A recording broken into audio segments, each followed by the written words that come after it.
The little red light on in the booth, and the Monster Energy Cup cars get ready to boogie for it all here in the Simulation Stock Car Association.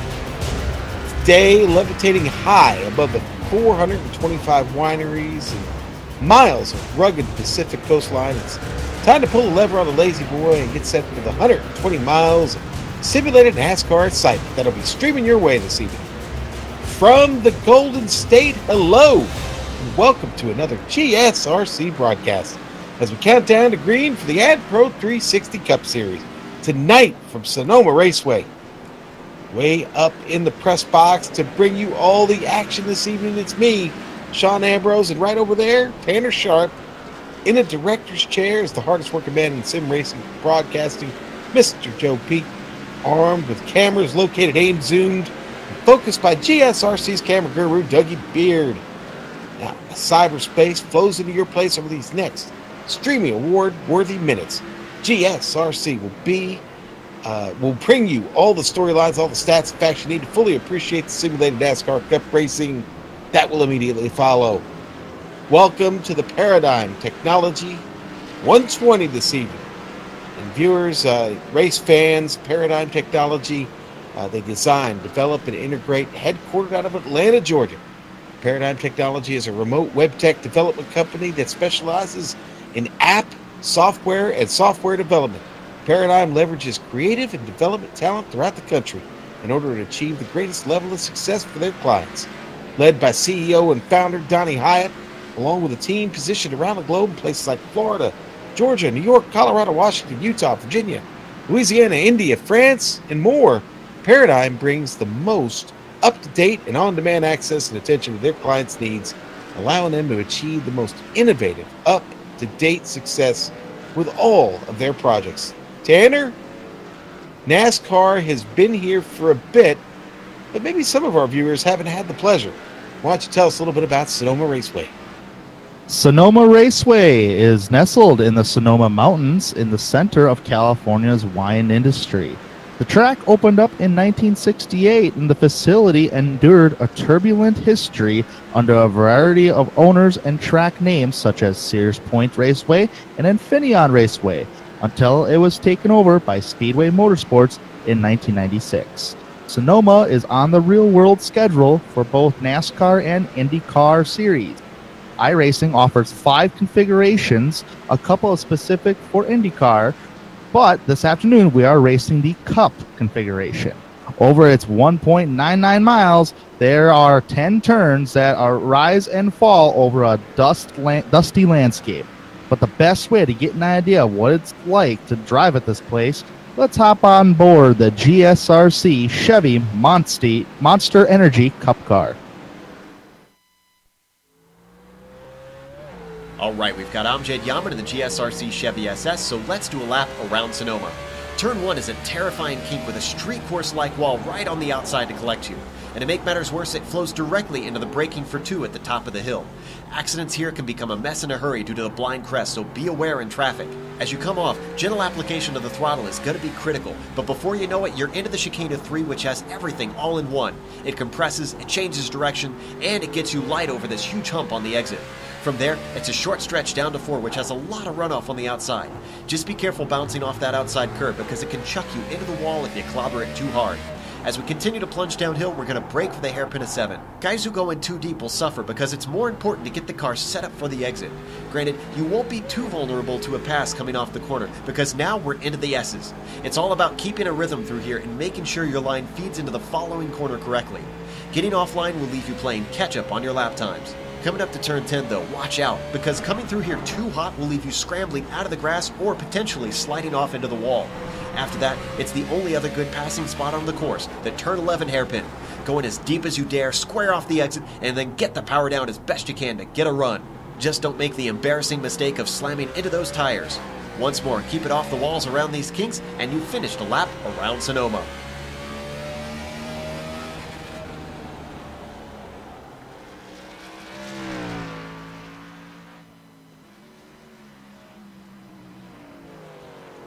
Big fun in a cup car here at Sonoma Raceway, and while drivers still getting the practice out of the way, let's go ahead and look at the points championship and see where we're at here, heading into round 10. Right now, you look at that, and boy, who sits at the top? Well, no big surprise. Andrew Farnyards has had quite a season to get things started. David Washington there in second. Folks, not a lot of movement in the points from last week to but Dylan Jones hangs on to third. The big story was Ryan Hill's win last week, Tanner. shoots all the way up fourth to the points. He's put himself in the playoffs. And, boy, what a result for him last week. Jeremy Allen, 5th.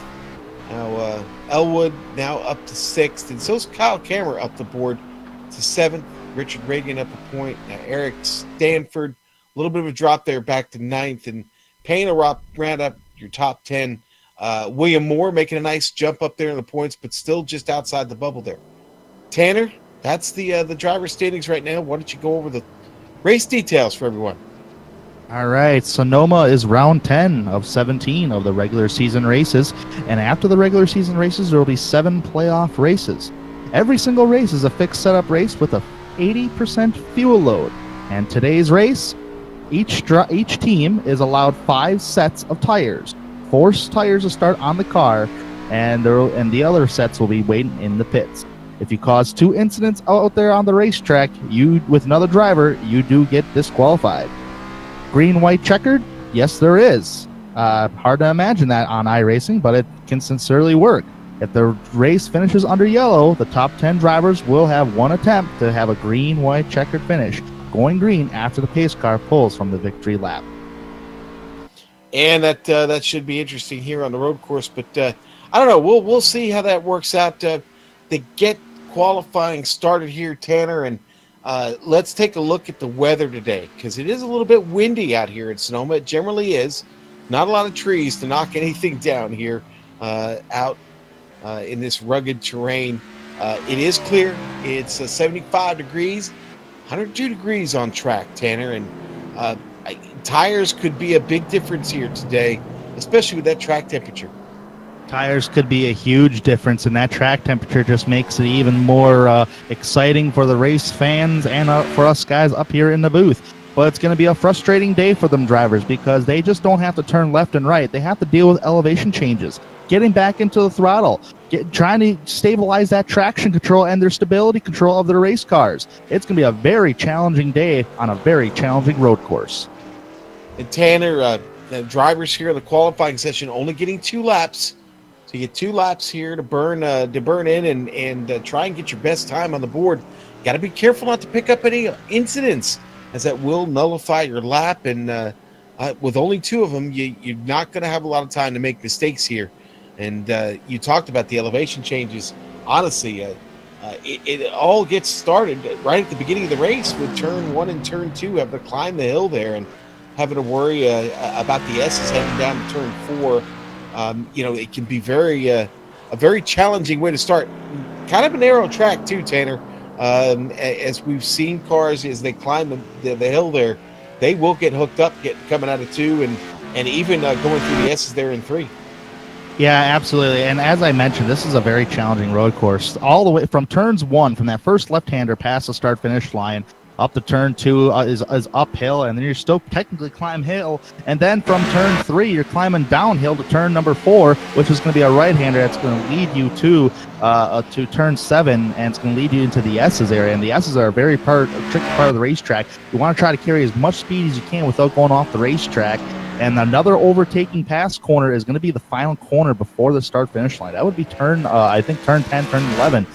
Down there. It has a very popular overtaking spot on the racetrack, and like I said, this is very challenging, hard to pass, hard to get down on the throttle, that traction control. It's going to be a very busy day, every single one of these drivers. You're telling me the cars have traction control? You're really going to have trouble controlling your traction. Yeah, you got to, exactly. No, it's okay. Yeah, those spin them rear tires. Oh, Farnyards with coming into the 11. Yeah, coming into the hairpin there. Under braking, that car got evil on him, and he, his second lap nullified. We haven't even taken the green flag yet, and we're already seeing action. Yes, we are. Now, Farnyards did get a lap in. He's got a 117 flat. That's got him on the pole here provisionally. That's not going to work well for Payne.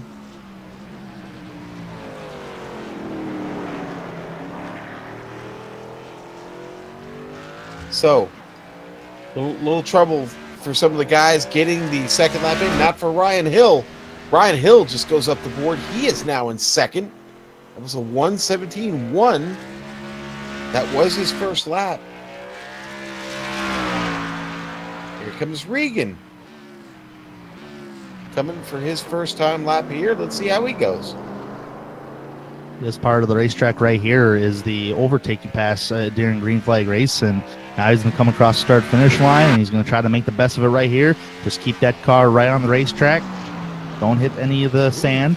Very nice. Up to third. There's another 1:17.1. What they say now these days, Sean, sometimes these road courses are turning into the new short track. Okay. I'll subscribe to that theory. I'm on board. All right, let's see here. There's Ryan Hill. Ryan Hill in the hairpin right now. Coming around. Oh, and he loses it. Hill loses the grip in the hairpin, and looks like second. Going to be as good as he can do right now unless it gets bumped. Richard Regan still coming around for his second lap. Here's Jesse Abraham. That's his first lap here for Abraham, and good enough for 8th. There he goes up the board. That's a 1:19 flat. Now I'm showing that was his second lap actually, and Abraham is shutting it down as he climbs up the hill there. There's Ethan Moore. Where did he come across that? Yep, there he is in 7th. Ethan getting 2 in. That's a 1:18.24. Here comes Josh Bonwell.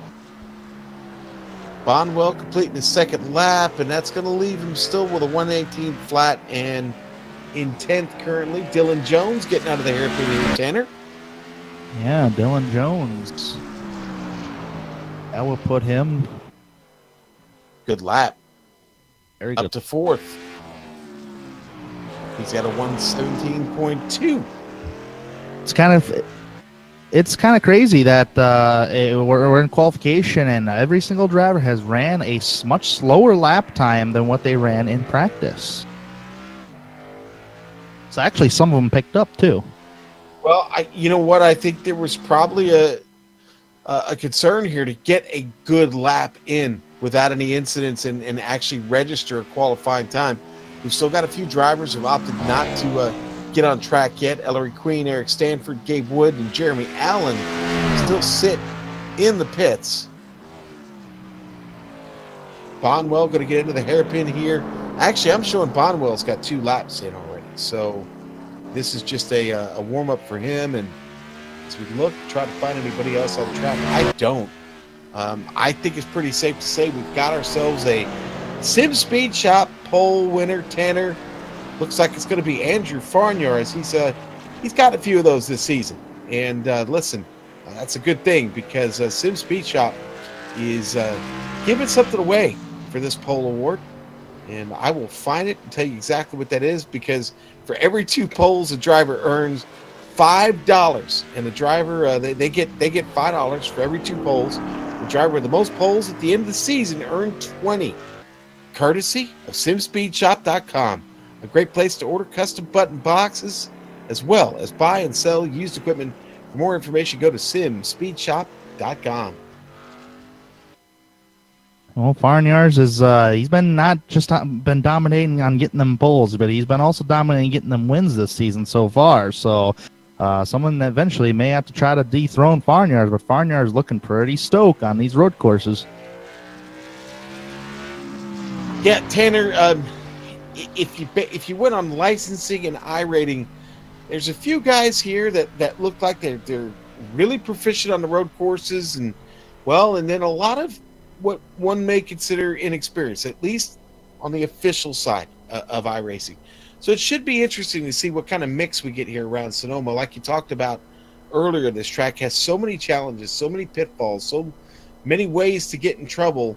One thing it does have is a little bit of runoff, and that may keep you in the race. And maybe today it's a little bit more about earning points. So we'll see as we get ready to get started. I think we can go ahead and go to the grid here for the Paradigm 120 from Sonoma Raceway, and Andrew Farnyards on the front row. Right alongside him, Ryan Hill. Tanner? Starting third is going to be Richard Regan Jr. I believe it's the highest he's been all season long as far as starting position, and he'll start side-by-side with Dylan Jones, fourth. All right, and then we're going to go back to row 3, and it's going to be Alan Elwood and Andrew Payne. Kyle Kamer in 7th, and Ethan Moore in 8th.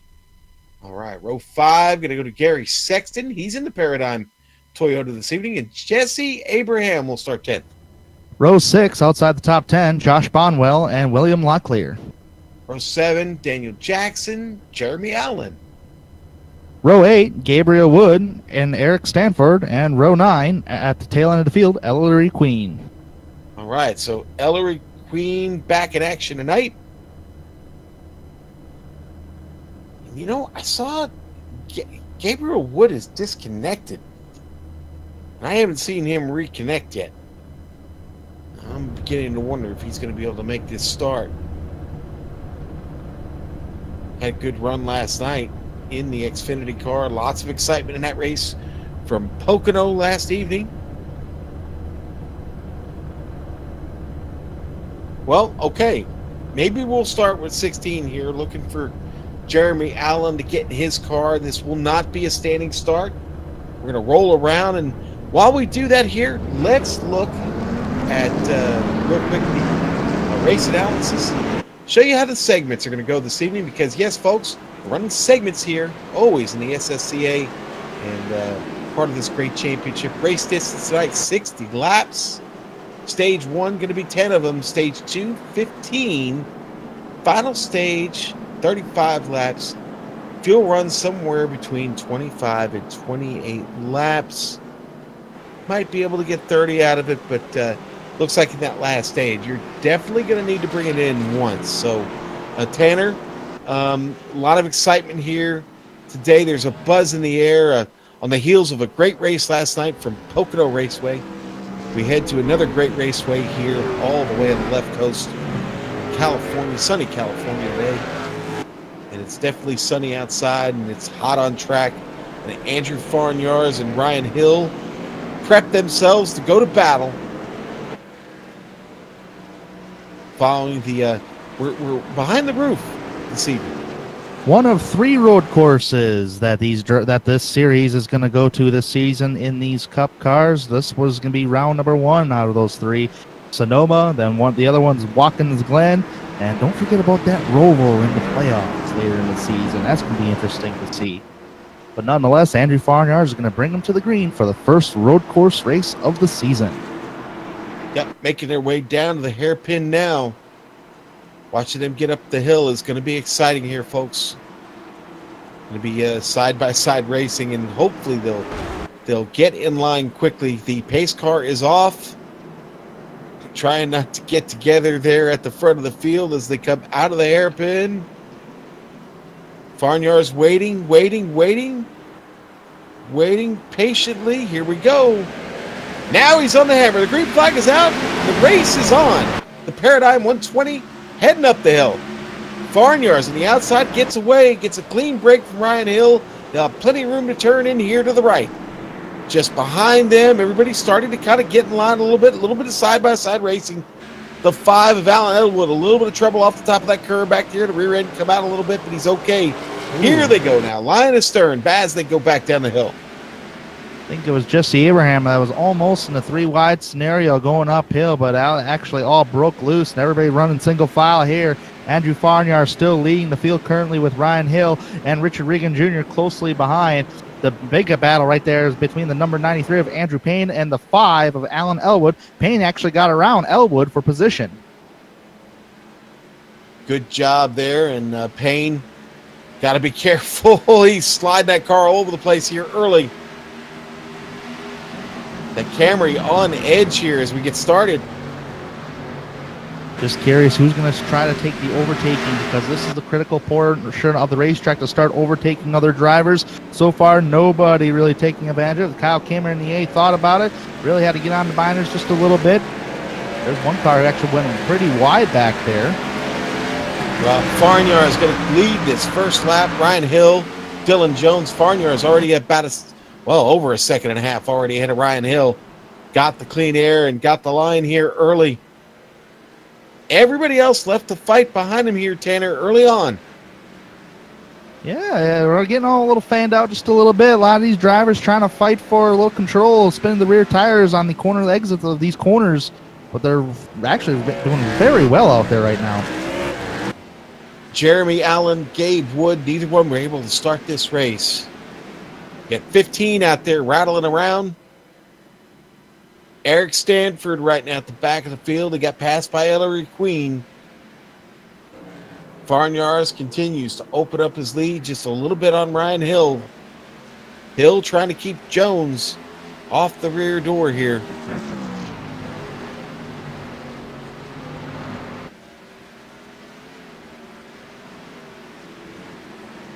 This 6th, 7th, and 8th battle back here was brewing up ever since the drop of the green flag. They actually been the closest when it comes to nose to tail since.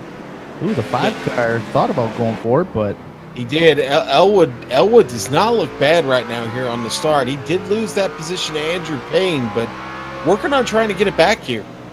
Cameron, Ethan Moore having a good run behind him. Speaking of Andrew Payne, I think he's starting to gun down a little bit on Richard Regan Jr. because he's getting close and close to that back bumper. It's just a matter when you get close to that back bumper, okay, when are you going to try to make that pass? This is actually probably a dangerous portion part of the racetrack because you're going uphill, now you're going downhill right now. And I believe you're coming up on turn number 4 right here. Sometimes this corner right here is a passing corner as well. Yeah.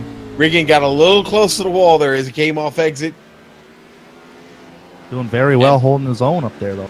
Yeah, Payne fighting hard. Keeping pace with him here. He's got to be careful to stay off the top of those curbs.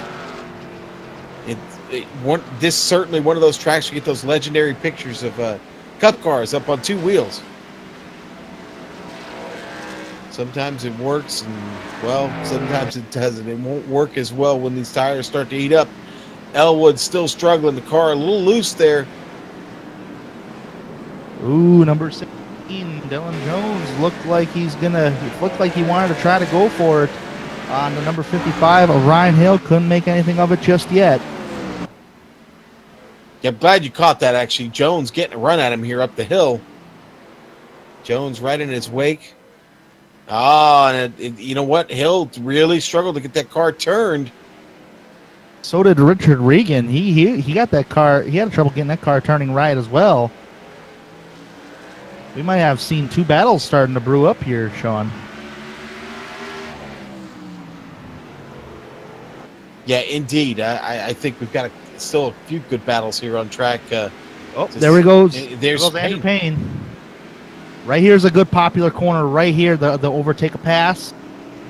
And actually, Richard Regan may have actually struggled getting off turn number 4 back there. Boy, you can really see Payne, though, really fighting the grip. Mm-hmm. Car really, really loose, man. He's got that set really loose. Stanford had his own incident. Got across the start-finish line, and then, you know what, he lost the rear end on it, and boy, he really had a hard shunt at the end of the front straight there. Here it is on the replay. Wow. Oh, he scuffed the wall there, and I bet you those tires started spinning. He never really got it back under him, and he spins it off the turn. And boy, look where he ended up on his lid there, and that's an automatic tow back to the pit that he had just gotten around. He'll be sitting there for a while. In fact, they've already decided to take it behind the wall. Eric Stanford is out of this race, down to 14. Battle for 5th brewing up heavily right now. That is Richard Regan. He's trying to hold on to his spot. Right behind him is Alan Elwood in the 5, and closely behind, and not too far behind, is the number 8 of Kyle Kamer. I gotta say, I'm a big fan of that 5 car. That's got a really cool look to it. Junior Nation might be happy to see that. Yeah. Oh, Kamer tried going underneath the 5 back there of Elwood, but could not complete the pass. Cameron uses up a lot of that last turn, and now he looks to the inside here. And I'll fast forward, and the we're 5 good. Elwood almost rear-ended Richard Regan. Here we go. First pass that I've seen all day in this part of the racetrack, the final corner, I believe turn 12. Oh, there's Cameron. Oh, he gets loose too, yeah, but he's still fighting for it. Cameron had to lock it up there. He was going to turn the 5. That's good choice, but he loses a lot of time. Elwood still getting loose.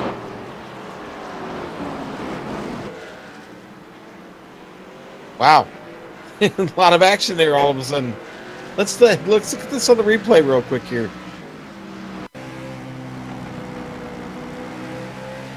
Let's see, Elwood really struggled. It's going to be right after the S's here. Richard Regan's going to get really loose, and then the 5-car Elwood really had to get on the brakes to avoid hitting him in the back bumper. Swipes it to the inside, dives it on in there to continue to stay side by side with him. Then when he tries to get the power down, the back end of the race car just gets really light, wants to get loose, no rear grip. Still could not afford to get the pass yet. Wow. And that's one thing that's frustrating about road course racing sometimes is, you're trying to pass somebody. It's probably one of the most difficult places to pass. Yeah. Well, we're halfway through this stint now, and Farnyar's really having a good run to get this first segment. I'm sorry, I said segment in and contact. Yeah, a little bit of contact there between Jesse Abraham and Gary Sexton. Sexton's around. Boy, and Sexton, a lot of damage on the right side after that. He goes all the way around. We'll get the replay here. That hurt. Let's see him coming both down into the hairpin here. Oh, yeah, they're already in dirt.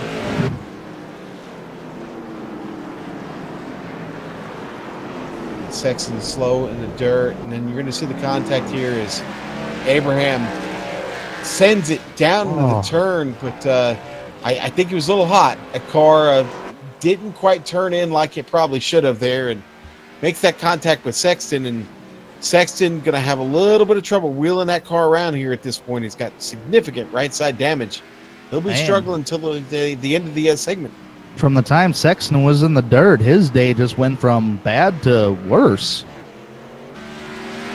Yeah, it really did. And in just one or two corners. Tough break for the Paradigm car. Right now, I would be keeping an eye on drivers who might select to hit the pit road and try to pull a little strategy, track position, to take advantage of these stages. So far, I have not seen anybody hit them yet. I think Dylan Jones is on to something here. He seems to have gotten the line on Ryan Hill. Hill, a little bit of a wiggle there off the top. Everybody seems to still be struggling with the grip here. You talked about it in the pre-race. Getting the power back down, that is tough. That's really the secret here. Those who can do it well and work the throttle with feather-like accuracy are generally the guys that they're going to find the most speed. And Dylan Jones almost into the gearbox there, Ryan Hill. Almost gave him a little bit of a bumper tag saying, hey, man, I'm here. But at the same time, you don't want to damage your own front end of the race car. But yeah, getting the power down, realistically, if anybody out there is part of iRacing, they've driven NASCAR before on Sonoma, they'll know what I'm talking about. Sonoma is actually one of the hardest tracks to get the power down on these stock cars as far as a road course standpoint, actually on a NASCAR schedule all the way around. That's what makes it fun, but extremely challenging. Oh, Richard Regan, trouble. It's in the hairpin here, and oh man. Yeah, let's go on board with camera here and watch that. Regan has a close call here. On board with cameras is right after the S's. Going to come up on the final corner. Regan's just ahead of him. Yeah, looks like Regan just takes a wide entry here. I think he may have gotten the binders a little too hard, too. That may have allowed that car to really snap around. Yeah, it's certainly a miscalculation there for him. Here's this three-car battle all chasing. They're chasing the prize there. Alan Elwood holding on to 5th. Cameron, Regan, Moore, all having a good run back there. All looking for positions. Love watching them come down the hill here and over the crest and then back down it again. Train for cars back here, pretty much from, I believe it's 6 on back. Yep, and it looks like it could be any one of their race here at this point. The guy having a bit of a quiet ride right now is Andrew Payne. We really haven't talked much about the Californian. He's picked up 2 spots already. Not battling with anybody here at the present, taking care of the car, trying to keep pace with the guys in front of him, but not a bad run so far. Not a bad run indeed, and believe it or not, he's actually the guy that's picked up the most positions since the drop of the green flag so far, from what I'm reading here. So Andrew Payne having a nice showing currently. I believe this is the white flag lap for the stage 1. Yeah, and they'll be fighting hard here. Richard Regan being really hounded by Ethan Moore. How about Dylan Jones all over that back bumper of Ryan Hill right now? Definitely putting the pressure on. Do you think he might try to overtake it, try to go for second to end the stage? Oh, I think he might. The collar is getting tight. he's gonna try it. You have to go for it here. Those points are valuable. It might be a little too far out to actually go for it. He really dove it in there, but then couldn't get side by side. And looks like Payne Farnyards is going to get the stage win. Yes. Along with Ryan Hill and Dylan Jones. All right, stage 1. Andrew Farnyards. He's done that before too, folks. So give... All right. Oh, go ahead. No, I'm just going to say, so we've started this race now with that first set of tires on the car. It's the end of the first segment. Saw a lot of guys sliding around. Do you go for another set right now, or do you hang on? If I was Farnyards, as fast as you are out here, and you really pulled away about almost 7 seconds of a lead, man, that's a very difficult call, because at the same time, I'm thinking tires mean so much, you know. I would say stay out as fast as you are, but man, it's a very difficult call. I just don't want to be the driver or the crew chief right now. Yeah, I don't know, man. I think you need tires. I think you got to go for the tires. You've got 4 more sets. You don't have that many pit stops left if you stay out of trouble. So I think go for the tires, and at the end of segment 2, go ahead and put that 3rd set on too. You're going to have one more stop for fuel to get to the end, and the tires go as the grip goes around here, and both take a huge loss when they fall off. So, yeah, I'd say everybody come around, and we'll see the majority of this field go in. You know, I don't disagree with your look on Farnyards there. Certainly he could try it, but I just don't know if he'll be able to separate on the restart. And that was the key to him getting such a lead here in the beginning, was that start he had and getting out to well over a second and a half, basically by the completion of lap 1, I think it was. He'd already opened up a second and a half gap. So fresh tires will get Farnyards another good jump and back into the clean air. At the same time, if you're Andrew Farnyards too, you realistically don't have anything to lose but the race itself today. You know you're going to be in the playoffs, but at the same time, you may go ahead and take a little gamble and see what works, what not works. But we'll have to wait and see. Pit road should be open this time by. Farnyards did get a stage point for the playoffs, along with 10 bonus points, and that'll increase their second place to 9 points for Ryan Hill, 8 points for Dylan Jones, so forth, all the way down to 10th place of Gary Sexton. Boy, they really hustling, or need to hustle around here to catch the field. Pace car's only going 60 miles an hour, but pit road is going to be open this time by. Yes, it is. And everybody's electing to come in. It looks like it. Boy, Ryan Hill really blinking big time down pit road. Hopefully he does not lose connection to the race server. We've got a lot of cars still trying to make it all the way around. Hustle up, boys. Don't speed in the pits, 45 miles an hour. And don't hit the wall on pit road either. I'm guilty of that. Hey, did we see what happened to William Locklear? Because that car has got no hood on it. I must have missed it. Oh, you know what? It was under caution. Oh, no. No wonder I missed trying to get back around. He lost it on the back of the course. Looked like it was out of turn 8. Going through the S's back there. Well, focus on pit road. The Farnyard's going to make it out first. Look at that. Dylan Jones will be in second. Yeah, nice jump for Jones. And Hill lost 2 spots from pit road. Actually lost a spot to Andrew Payne as well.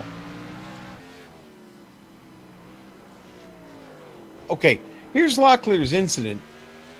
I'm pretty sure either this was right before the caution or right after the caution. All by himself? Yeah, he's going to get out at 7. Start his trip now down to the S's. Car's just going to get offline and start to slide. He's not able to reel it back in, and we're going to see him nose into the tire barrier here. Not any fun at all. And that just destroyed the front end of the car. In fact, he's still sitting in the pit now. And another casualty here in the Paradigm 120 this evening.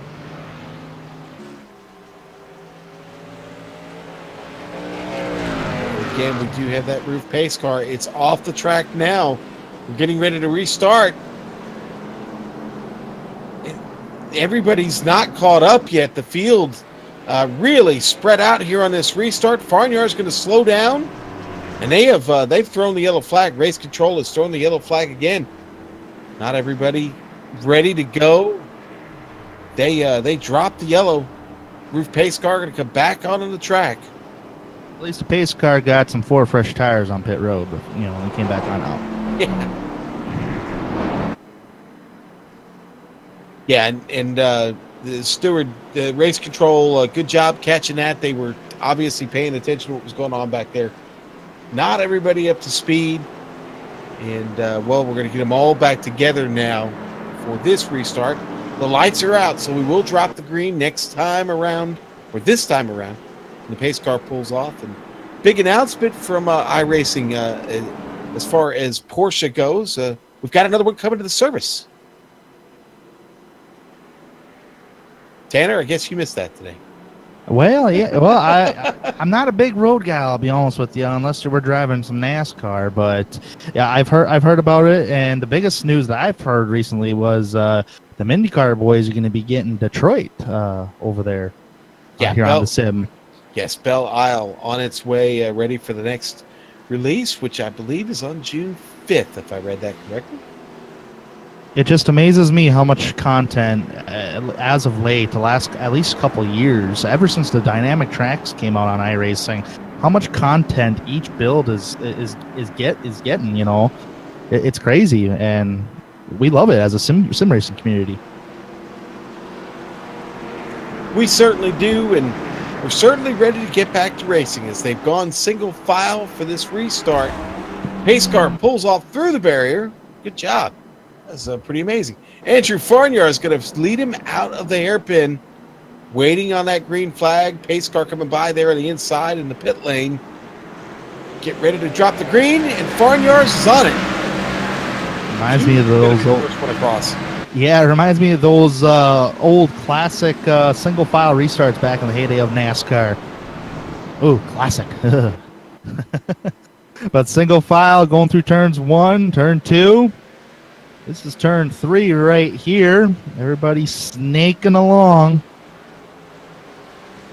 Dylan Jones up to second. Oh, and Farnyard's way off. He got loose coming downhill like that. Yeah, he's battling with Payne, but I think Payne's going to clear him. Watch out, here comes Ryan Hill. Hill's on the bottom. We might go 3 wide. Oh, boy. Oh, this is a hairy part of the racetrack as well. Turn 7. Oh, contact Farnyard's and Payne getting together. Yeah, and Payne making contact. Honestly, Payne having a little bit of a connection trouble. I hope that doesn't jump up and bite this field. Ryan Hill on the hammer behind him. It may not bid everybody. Wow, may not bid everybody but it definitely bunched everybody up. Here comes Dylan Jones down to the hairpin first. He's looked to get this this lap led. Oh, Regan almost hit the Regan on the tires. inside. Yikes. We're getting racing here, boys. Dylan Jones going to lead this restart. Great job by Dylan Jones. Farnyar's trying to catch him now. Not just a great job by Dylan Jones and Farnyards for all that, but a good job by everybody, especially through the S's, because that's a really narrow part of the racetrack, and I thought we were going to see a big wreck there.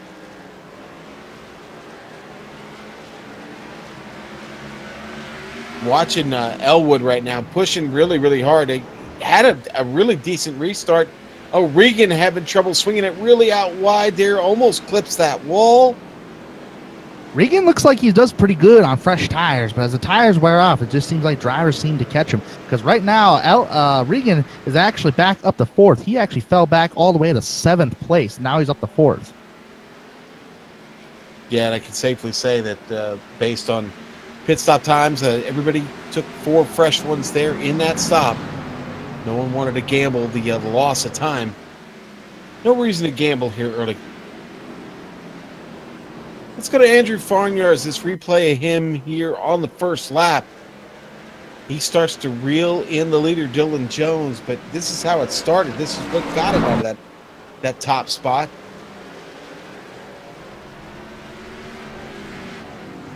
He's just gonna lose the grip there out of 3A. Does a great job of getting it back up on track and into the battle with Andrew Payne. We're gonna go back. Then Ryan Hill tries to make it 3 wide there. Forgive me, we're gonna have a battle for the race lead here very quickly. I think you're right on that, Tanner. Absolutely. Oh, no, Jones jumps in the wall. There's an accident. Dylan Jones. Everybody's gonna have to dodge this bullet. So far, everybody does dodge it, but man, Dylan Jones lost it out of turn number 4. Hits the inside wall. Heavy contact. Farnyards retakes the race lead. We'll put it up on replay. Wow. Downhill. Gonna come on. This is turn 4 right here. Makes a good entrance. Tries to get the power down. Oh, losing it. Man, he almost hit the tire barrier too. Wow, that's a vicious hit too. Very hard hit. It was. Look, everybody get by. Great job by everybody. If we could go back live, though, Andrew Payne trying to hold off Alan Elwood, Richard Regan side by side of the hairpin. Door to door. Regan, Elwood. Payne gets through up to 2nd. Oh, almost door-to-door contact. Going uphill to turn number 1. Right-hander right here. Regan versus Elwood.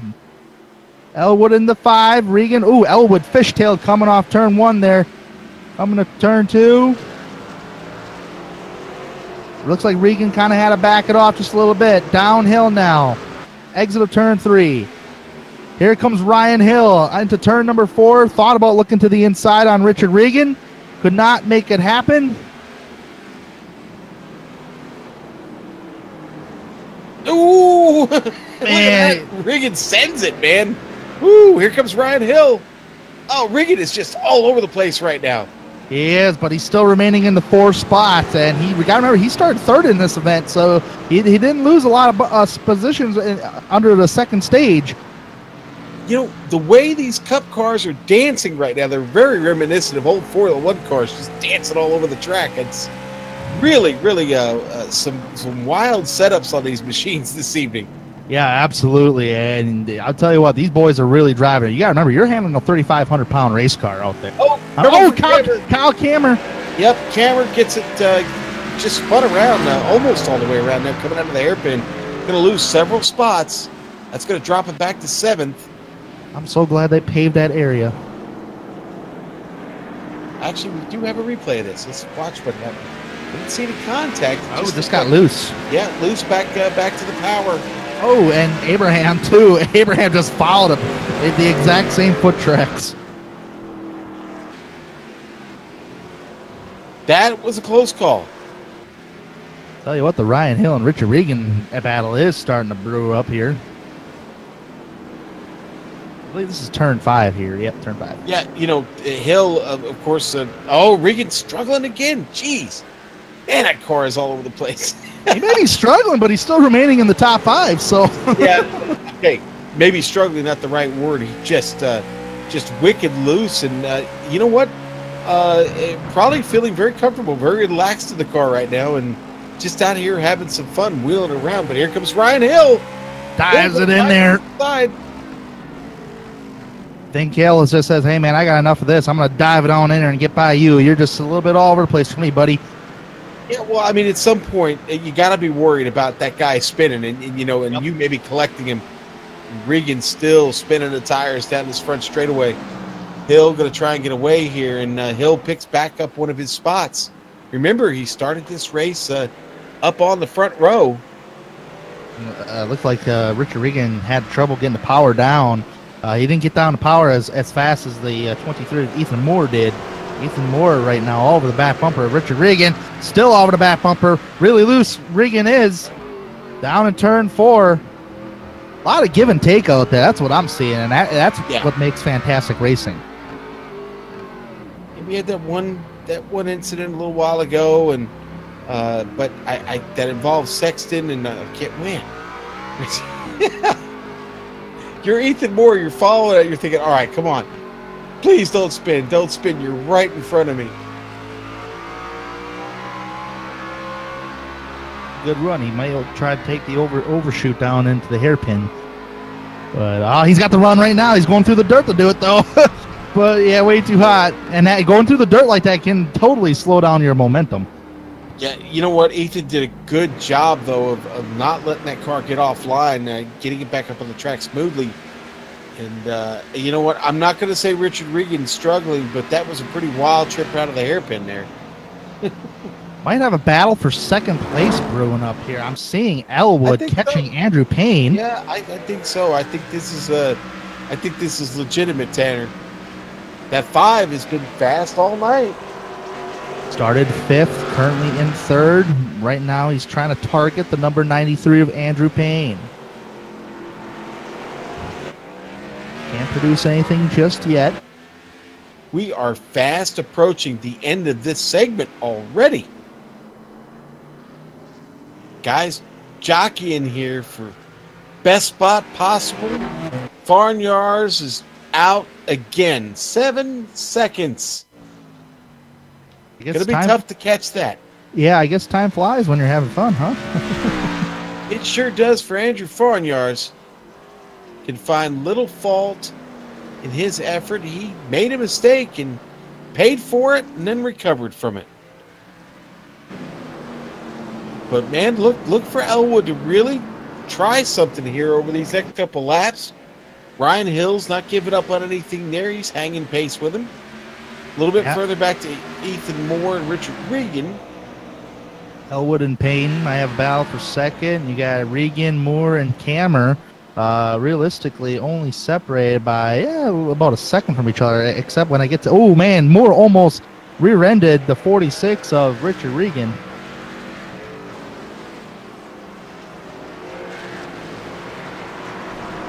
Ryan Hill's actually gained a little bit on second and third place drivers Andrew Payne and Alan Elwood. Something to keep an eye on there. See, I'm thinking if Moore hits Regan, I don't like the way those colors are going to match up, to be really honest with you. The red, white, and blue of Payne, or of Moore there, and then the neon ism. Oh, boy. Yeah, another big one for Richard Regan. This one's worth the replay here, Tanner. Okay, let's see. This is going to be coming off of turn 5. Oh, man, bunny hop that thing. Yeah. Tell you what, if these were open setups and you have a crew chief and you're talking to your crew chief and you're begging him to tighten this thing up, you probably get on the radio and say, boys, this is fun and all, but it's not very productive.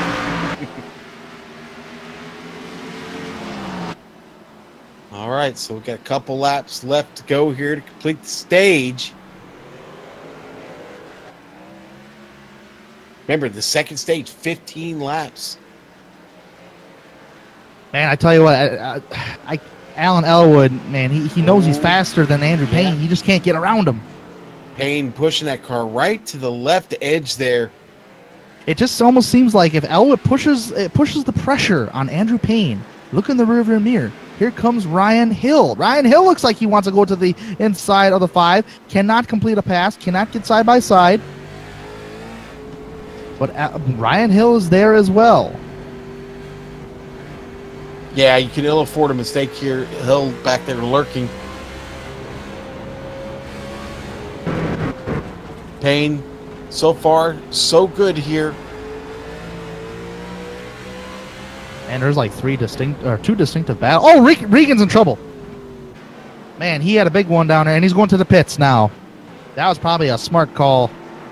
He actually went into the dirt area, which allowed Cameron and Ethan Moore to pass him. All right, well, let's look at it on the replay. The GSRC replay here for you. There's Regan in the 46. In the dirt. Off in the dirt there, and you know, I'm thinking that was maybe a planned pit stop that he pulled off there. I don't think he went in because of the dirt. I think he went in because he wanted to. Saw he was fading there here in this segment. At the same time, you got to try to maybe go for something. You know, you're coming towards the end of a segment. I mean, you take an opportunity to pit, and there's kind of maybe a coast. Right now, you're not going to go a lap down. At least not right away. Boy, just saw Elwood struggle a bit getting out of turn 7. And he almost got run over by Ryan Hill. Hill does a good job. Great sportsmanship. We continue to see that week after week here in the SSCA, and another good example of it there. Got a good 3-car battle here. I got to be honest with you, though. Payne's worked really hard to keep them away. It has not really needed to be defensive. He's just been better, period. And his lap times are showing it. This will be the white flag lap, won't it be? Yes, it is. In fact, it is right. Man, I tell you what, you can fold second, third, and fourth over a blanket, because here we go. Probably the biggest battle on track. Well, Farnyards looks like he's going to have a clean escape to the end of the stage. Does have a lap car in front of him coming up, William Locklear. I don't think he's going to catch Locklear here before he gets to the end. He might. Farnyards just cruising out here. He's been the rocket ship all evening tonight. The 88 going to get off of 10 real well and down here to the hairpin.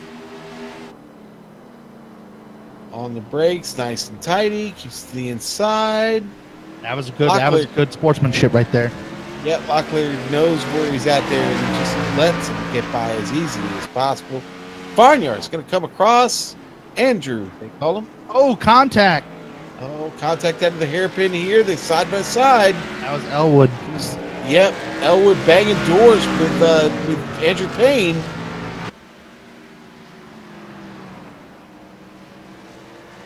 Look at that from above here. You know what? Ryan Hill doesn't fight to take that position there at the end. You're going to see this at the end of the replay. You're going to watch them get together. Payne, Elwood up the inside there, and this is where they clatter doors. And, well, Elwood very slow there. There we go. So the 5 giving the spot back, and Elwood, the 55, Ryan Hill, not going to take advantage of that. So there we go. End of segment 2 in the books. Andrew Farnyards gets another one. Now, everybody going to catch up here. Time to bring him back in, catch the pace car, and, well, get ready to hit these pit stops once again.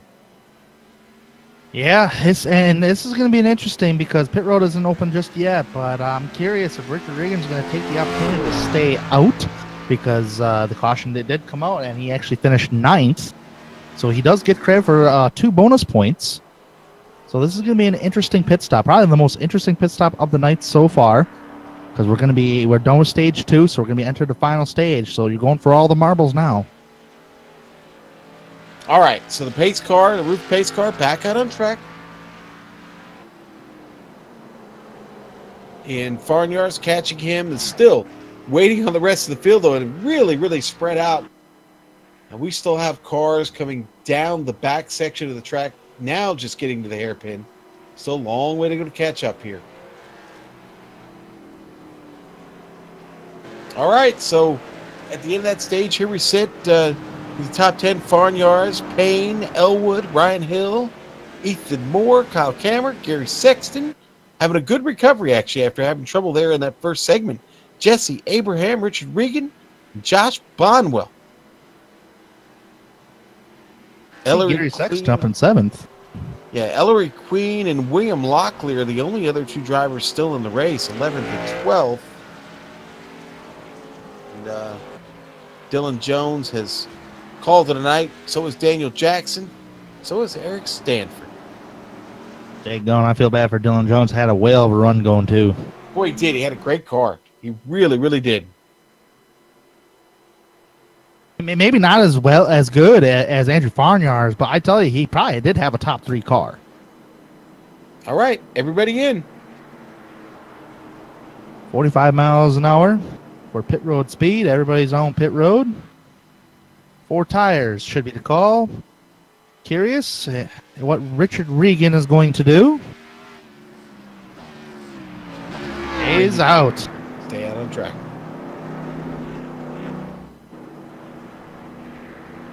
Yeah, I kind of figured about that. All eyes on Elwood. Oh, Ryan Hill undershot his pit stall, so that's going to be time. He will lose. Remember, he came in 4th. Andrew Payne is done. Payne! Look at that. Farnyards. Long stop by Farnyards there. Wow. And a really good one by Payne. But, Tanner, they all have to chase Richard Regan. They do, and Regan, he can hold his own when the fresher tires. It seems like he's good for the short run, but as soon as those tires wear off, it just seems like he's just begging for grip out there. So this is actually a good opportunity at the moment for Richard Regan to be out front for a little bit and try to get the best position as you can. And this is what I don't think the field realizes, okay? You got to hustle when you get out of the pits to get back to the pace car because the lights are off. And we're ready to go. Not long caution laps here at Sonoma.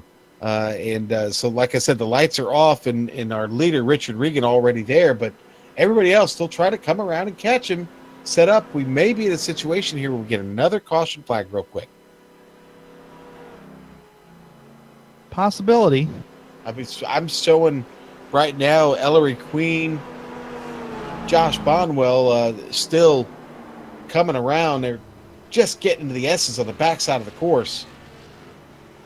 Well, pace car is still out there on the speedway at the moment. So yeah, I think they threw it again. Yeah, they must have thrown it again. So we will have time to go one more time around this place before we go green flag racing. Okay, and the lights go back out as it crosses the line. Now we get everybody caught back up here. Got cars coming back down the pit lane. Sexton, Kyle Kammer, Josh Bonwell. Bonwell's actually rolling again. Sexton into his box.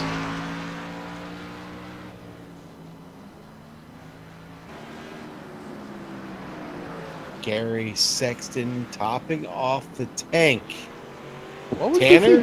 What was the... Yeah, I was just about to say, what was the fuel window? 25 to 28. Listen, that's not a hard number. I suspect that you might be able to go 30.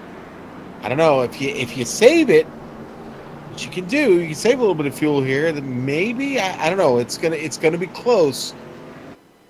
We shall see. We'll go out on a limb here. See what he had. Maybe Gary's got something up his sleeve. Yeah, he may have something up his sleeve, but I'm going to go on a limb and I'm just going to say it. I don't think he can make it to the end. But, I mean, it's a good strategy. But at the same time, good strategy if you're under caution play. You can usually clutch it and just kind of roll it downhill at times, too. But we'll have to wait and see. But hey, this is a good opportunity for Richard Regan because he's going to be the control car on these restarts. He might have a little leeway if he gets a good restart here. Well, we said this last segment would be 35 laps. Well, folks, it won't. We're going to come around here, and it's going to be 31 laps to go. Here comes Richard Regan, Andrew Payne. Regan ready to let him loose. Good start. Boy, he gets on hard, but boy, the rear end comes around. He did spin the tires. Here comes Payne to the inside, up into one. Watch out, Andrew Payne has got the line.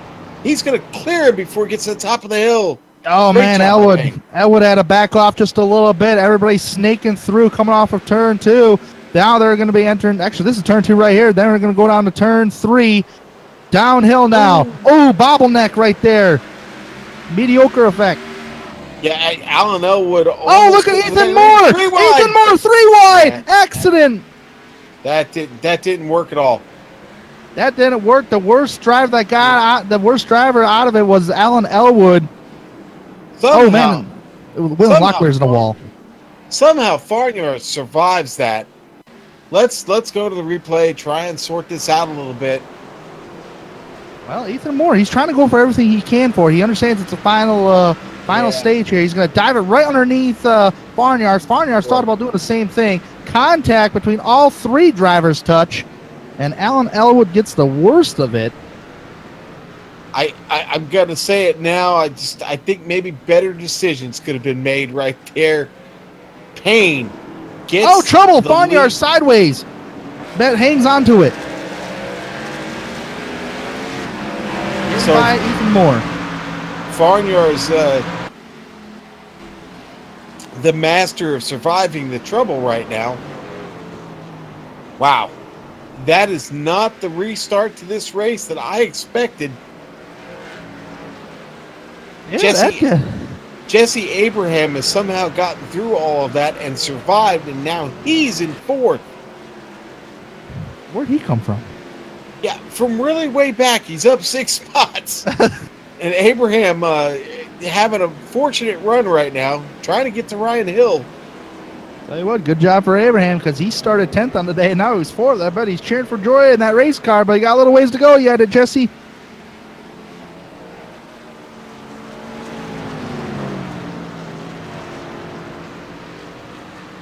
Barnyards looks like he's trying to hunt down Abraham, though. Everybody got fanned out. This is actually probably the most strung out the field has been all race long, realistically. The closest battle that I'm seeing is going to be Josh Bonwell, Gary Sexton, and Kyle Cameron. You know, despite losing the lead for Richard Regan on that restart, he's recovered well from that sloppy opening lap and finds himself chasing Andrew Payne. Still hanging on to first, but Regan not really under much threat from right now. I mean, Hill is there, but Regan still holds the position and back behind him. They're still fighting. Abraham getting passed by Andrew Farnyards. Abraham a little bit loose there on the top of the hill out of 2. Farnyard's going to get by and take that spot back. He'll go to 5th. Here it is on the replay. On board for Andrew Farnyard. Start-finish line right there. Coming up to turn number 1. And that trouble for Abraham going to start right here at the top of the hill. One of those classic road course passes. Take advantage of someone else's mistakes. And Farnyards, after that mistake, does an even better job of getting away. He's screaming right now. Just went purple on the last lap.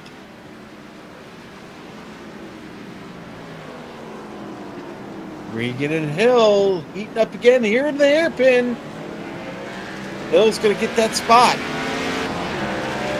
Now, lose another one. That Hillco Chevy finds himself back in 2nd place. Taking a while to get back to that spot. Has he got anything for Andrew Payne? That's the question. Can he go chase? Can he go get Payne? Someone's got to play the Jaws theme because here comes Farnyards. Even though he's got some crinkles on that 88 Ford, He will not be denied because he's going to be putting the pressure on Richard Regan as he is right now. He actually might try to overtake him down here in turn 5. We'll have to wait and see. Yeah, he's shooting for it now. I don't know if he's going to get side by side. Yeah. Farniar's really wants to get back up to the front of this race, and it's going to be a lot of work. Going to have to get through Richard Regan. Regan trying to hold on to his podium spot. Everybody going to make it tough on Farniar's here. They know what's at stake. Keep him off this podium tonight. They've got him up against the ropes right now, Tanner. Tell you what, they got Regan up against the ropes too, because Regan's just been trying to fight. He's been up there practically all race, just trying to fight his car. Just behind him, Abraham going to get passed by Ethan Moore. Abraham got in deep to the hairpin. Outbraked himself, and that's going to allow Ethan Moore to get the run up the hill. Moore going to go back to 5th. GSRC replay. Moore going to have a good run behind Abraham here. Doesn't run him over. Moore going to go down to the inside, or the outside. Then Abraham there, like I said, gets in deep. Even clattered the wall. Looked like they're coming out, but great job by Moore to take the spot away. We got a huge battle going on between Farniar's and Richard Regan Jr. right now in turn 5. Farniar's finally gets side by side with him. Regan's going to have a good run coming out of that corner. Farniar's has yet been able to pass Regan. I'm sure eventually he will get him, just a matter of time. Might have a battle for the race lead, too, between Hill and Payne. So 2 different battles going on. Uh-oh, Regan's in the dirt, though. Farniar's takes advantage of it and gets 3rd. Oh, gonna try to cross him over. Try to come back. Back at him. It'll be a drag race to the line. I think Farniar's gonna win it. He gets away. Oh, man, loosey-goosey Regan. He's been that way since we drew the green at the start of this race. Tell you what, though, I like what he's doing. He's having fun. Farniar's putting in the work, though, back into the podium spot. Got a ways to go to catch Ryan Hill. About 3 seconds. And speaking of Ryan Hill, he is starting to put the pressure on Andrew Payne right now. Going through turn number 4, right up to the back bumper. No run to make a move just yet. Looks towards the inside, maybe possibly diving it down in there. Oh, had to back off just a little bit. Maybe get side by side with him. Battle for the top spot. Andrew Payne versus Ryan Hill.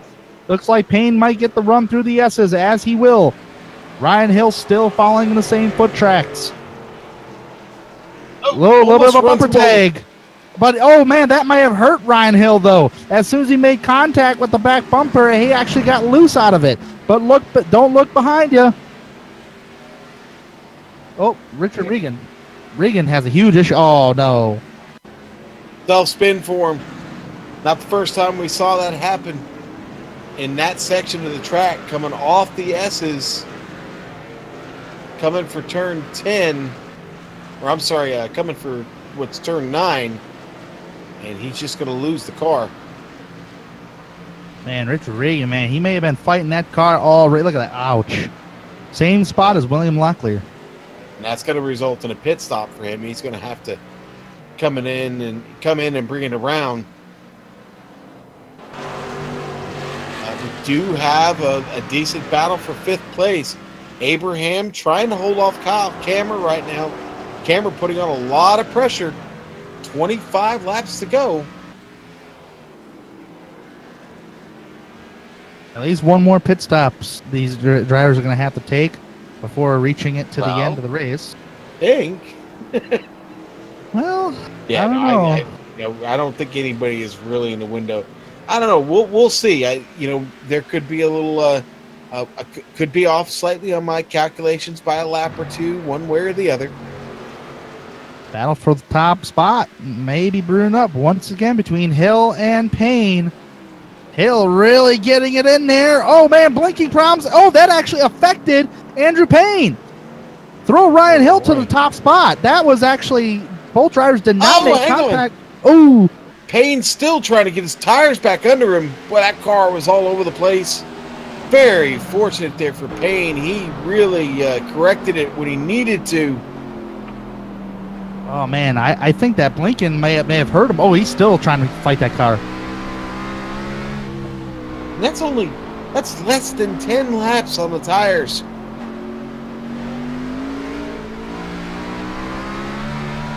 Well, right now they've got the third set of tires on those cars. Only 2 left sitting in the pits. Well, they got plenty of sets, but I tell you what, Farnyard's really not putting the pressure on Andrew Payne, going towards the inside right here, and he will take second place away from Andrew Payne. Man, that's got to bum you out as a driver for Andrew Payne, you know. Coming down to the hairpin like that, you're bound for the top spot. And he did blink out. I don't know, I can't say for sure if that had necessarily had anything to do with him losing the spot, because it looked like the car reacted like they made contact, but they were a little far from each other to make contact. Well, you know, oh man, Payne struggles there off the hairpin. They'll lose more time to Andy Farnyard's. Got a second right now. Almost. Oh, Kyle Kammer and Abraham having trouble. Well, I shouldn't say they're having trouble. They're in a battle. Fine. Kammer's going to get it there across the line, and boy, Abraham going to take it back just as quick as he give it up. Going to get by up the hill, and he's going to hold on. This is really turning into a 3-car battle now, because Alan Elwood on the tail of this, and Elwood's starting to try and recover from some damage a little while ago, Tanner. Yep, and he's in that same corner where it happened too. He's going to look towards the inside of Kammer.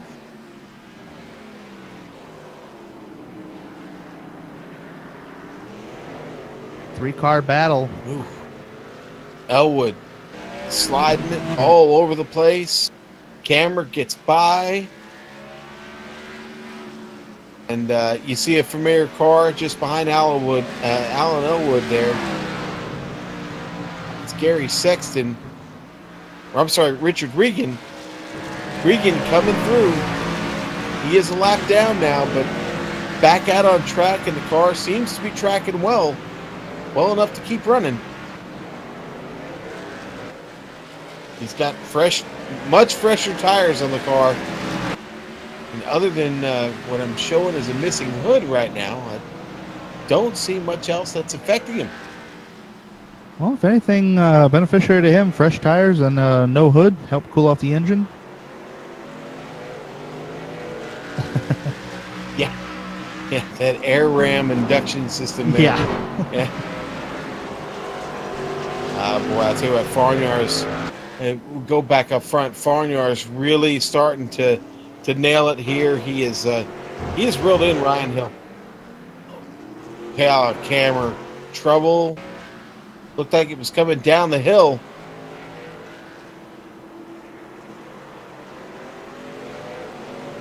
Oh, he had trouble right there, just a little loose. Yeah, boy, that you're going to see it. It gently starts to slide around here off the corner. And it never comes back. It just veers right off into that tire barrier and takes an awful hard hit. He's going to be able to get the car around to a pit, but that damage pretty significant, and that's going to probably wind up with him being at least a lap down here. If that wall wasn't there, he would have taken the IndyCar away. Yeah, you're exactly right. And again, the battle up front is Farnyard's. Hill leading him. Farnyard keeps applying the pressure. Could be a good opportunity, overtaking opportunity here. Not this time. How about right here down in turn 5? Nope, doesn't happen. You know, the next place Farnyards might overtake this for the top 5 is probably going to be the hairpin. Probably so. That's going to be a great opportunity. We've seen some trouble down there this evening. I hope we don't see any more. When they come across the stripe, we'll only have 20 laps to go, and what we believe is going to be a pit stop here at some point. I'd say based on the tire performance right now, I probably want to keep it out a little bit longer. Maybe leave myself with about 12 to 15 laps to go. If you could ride it out that long, Tanner. Like Farnyar's had locked it down pretty good, at least the right front, entering that hairpin. Lost a little momentum. We got a good battle. Elwood, Abraham, and Ethan Moore in the pit. Ethan Moore. Yeah, we gotta take her for a pit stop here with 20 to go. Cameron just had more trouble. No, I'm sorry. My bad. I hit the wrong button there. Cameron's still getting around. Moore in his box, though. Looks like this is going to be a full stop. Up on the jack. And he's down. That's a pretty good pit stop, 14.7. So we'll keep an eye on his progress. And watch where our leaders wind up here. Hill still leading. Andrew Farnyars. Hill, aside from what appeared to be a bad pit stop. Ooh, Farnyars backs out of it just a bit there in a hairpin and avoids the contact. Yeah, but with as far as Hill's concerned, aside from a bad pit stop, he's really had strong pace this evening, and Farnyars obviously feeling how hard it is right now to get around him. Just a little bit indeed, and I just wonder if Farnyars is buying his time or damage is playing a factor. Right now, he's all over that back bumper of that 55 machine. Yeah. Oh, he's in the dirt now. Got a little wide on the exit of turn 3. Tell you what, sometimes when you get into dirt like that, the car just sticks like a magnet, and it's hard to get it out of the dirt. Sad to report, William Locklear has taken his car in and put her behind the wall. It doesn't look like he's going to be back with us this evening. So, tough break for him. Locklear looks like he'll have to settle for 12th this evening. 11 cars still on track. Richard Regan a lap down from this field. Only chance for him would be to, earn that lap back. And I don't know if there's enough left in that machine for him to do it. But back up front, this is, again, this battle we've been following. Another attempt out of the hairpin. Not really. Farnyar's just content to sit there and cruise right now, Tanner. Yeah, absolutely. He's just I'm probably trying to buy his time, but I think what Farnyards is trying to do is trying to pick the right opportunity to try to overtake the pass. It is very difficult to pass here, and you don't want to pass somebody going uphill unless that person ahead of you is making a mistake. Usually turn 5 and the hairpin is going to be the top of the two corners to really try to overtake somebody. Sometimes it's turn 4, though. Ooh, Ryan Hill looked like he had a bottleneck on the exit of turn 3. Here goes Farnyards. Oh, could not make anything happen. Now it's turn 4. There's another popular overtaking spot. There he goes. Dives it in there. He's going to be able to make it stick. Oh, Hill. Oh, nice. Man, he got loose, though. Hill did. Yeah. Oh, man, not very often you get to see great side-by-side racing through the S's, and somebody had to give right there. Yeah, I think Farnyar's got a little bit more of that curb, top end of that curb than he wanted to. Ethan Moore starting to move back up through the field. He just put himself up in the 7th, getting around Ellery Queen. Ethan Moore is actually the fastest car on the racetrack with them fresh tires, so he's got to feel like Superman out there. Would you want to try to pit early to try to take advantage of some track position there, Sean? Because he may have pitted at a correct time with, what was it, 20 laps to go? Yeah, no, I think that was him trying to get ahead of the game. I think that's probably when you wanted to do it. I think we're more into that realistic pit window right now that I talked about a little while ago, somewhere with about 15 to 12 laps to go. Now that you've got Farnyards and Hill right next to each other, I don't know that it benefits one or the other to pit off cycle. I think they'll go with, monkey see, monkey do here.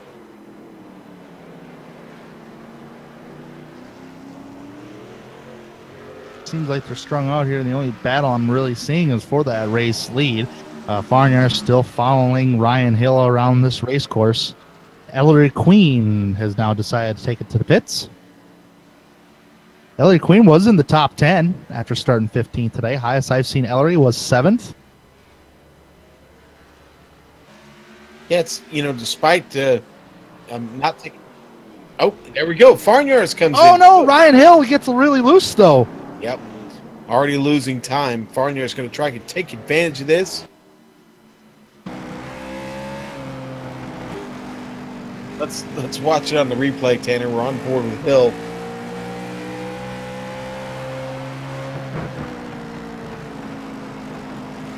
Here we're going to be coming up on pit entrance, and he gets a little hot entering the hairpin. Oh, yeah, loose. Almost hit the barriers. You know what?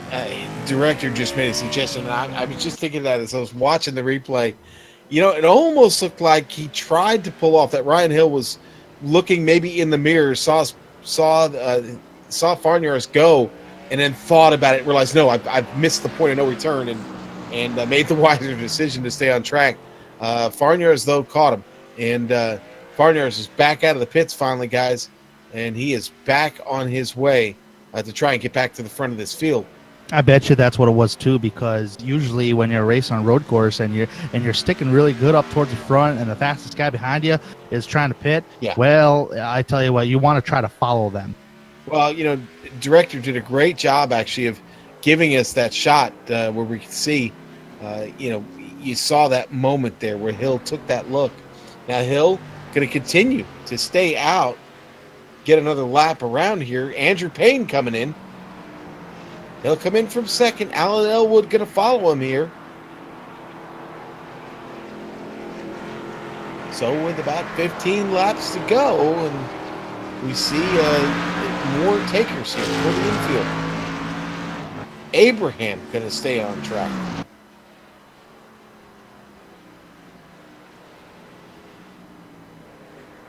Who would be the next guy to the pit after Abraham?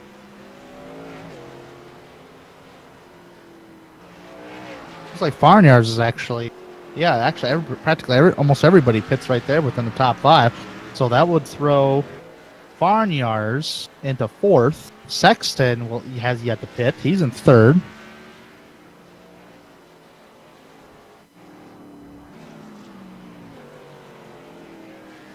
Remember under that last caution, he took that splash and dash, that splash and go. Top of that, he took 4 tires, so that was 2 pit stops under the caution flag.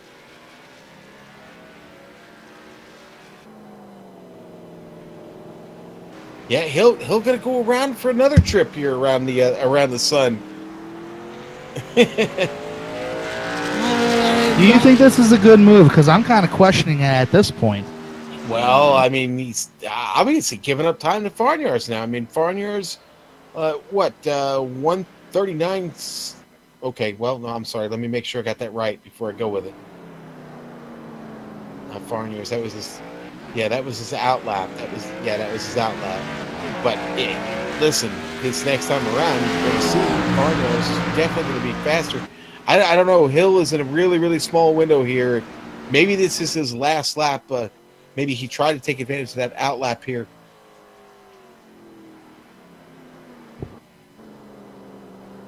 No. That's a 17-8 for Farniar's against Ryan Hill's 22-8, and that's folks. It's about 5 second difference. Even though we're not allowed to do math, that's about 5 seconds. So it's you know what, Hill got to think about it here. I don't know if I want to lose much more time here, Tana. No, I certainly won't. I would try to get down pit road as ASAP. Is he going to come down this time? He's staying out again, so maybe there's a method to his madness. And he makes it wide, too. Do you think he's trying to make it to the end? Because I don't think he's going to be able to make it to the end.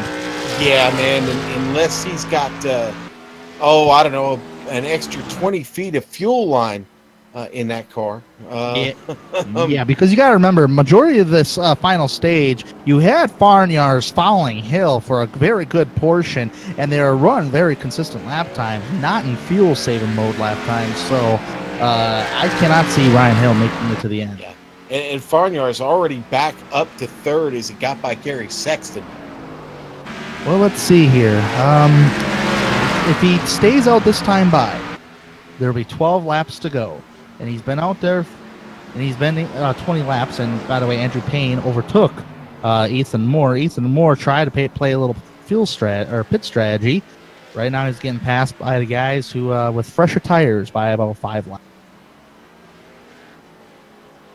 With Ryan Hill, man, I tell you what, he would have to make another 12 laps to make it to the end.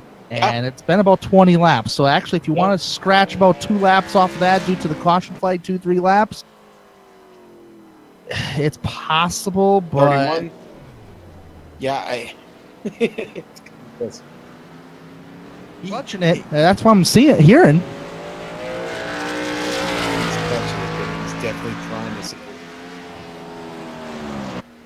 Yep, Ryan Hill, there is a method to your madness. Oh my goodness! But hey, I mean, you gotta try something. You know, you're not the fastest car out there, but you know, you gotta try something, right?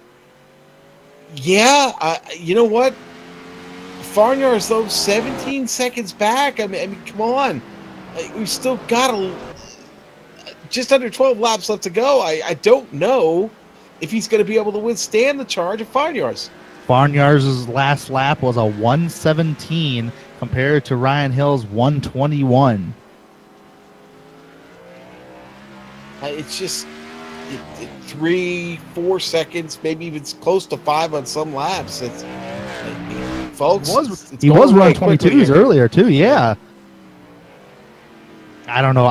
If my honest opinion, I think if he stays out and tries to make it to the end, Farnyar's will catch him. Well, because listen, Hill's stuck to the strategy now. Yes, I mean, you made your bed.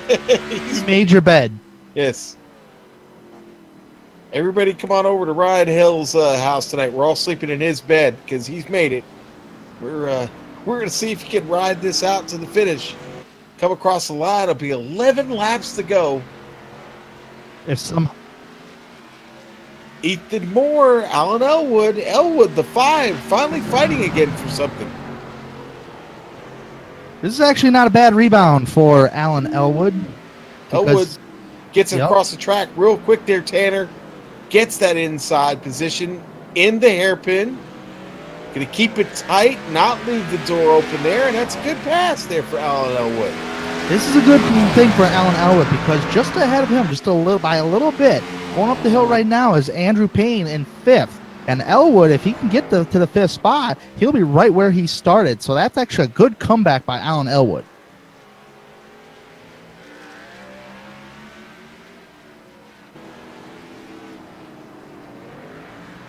I totally forgot about that. And Sexton. Abraham and Sexton, along with Ryan Hill, have yet to make a pit stop. Interesting. Well, if that's the case, then are they using some of the same strategies here to try and save a little bit of fuel? Well, I don't know about the strategy of Gary Sexton, and right now I'm starting to really get on the board of Jesse Abraham. I don't know how this is going to work out for Abraham because he's got Farnyar's right behind him. Yep, and you know, I guess the thing you've got to worry about with Farnyar's is as he continues to push to get back up to the front, his tires are going to start to degrade and go off as well. And, you know, and there comes a point where the playing field may level itself out. So, you know, maybe Ryan Hill does have a chance. Maybe Farnyar's runs out of tires on his way to go get him. Jesse Abraham is going to probably have to fight here. He's going to have to play a little defense and make it difficult for Farnyar's to get by. And if that's the case, Ryan Hill's chances continue to increase. The big question, and we're all confused, we're all in the same playing field, we don't know if he can make it.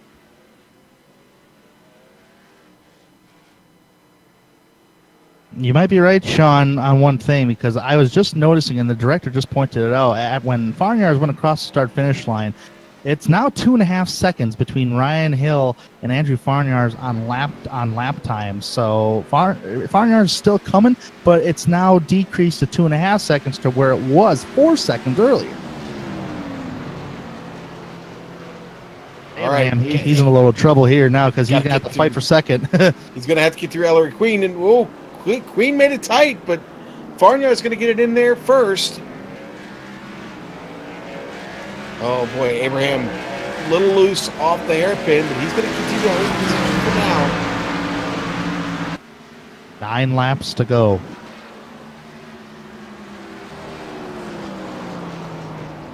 And here we go, battle for second. Up through turn number 1. Farnyard's putting pressure on Abraham. Abraham has yet to pit. Abraham trying to play a little defense here. Ooh, careful. Bunny hopped it. Be careful. Boing. All right, so some projections here on time. Right now, Farnyard's going to need at least a second per lap to get to the leader.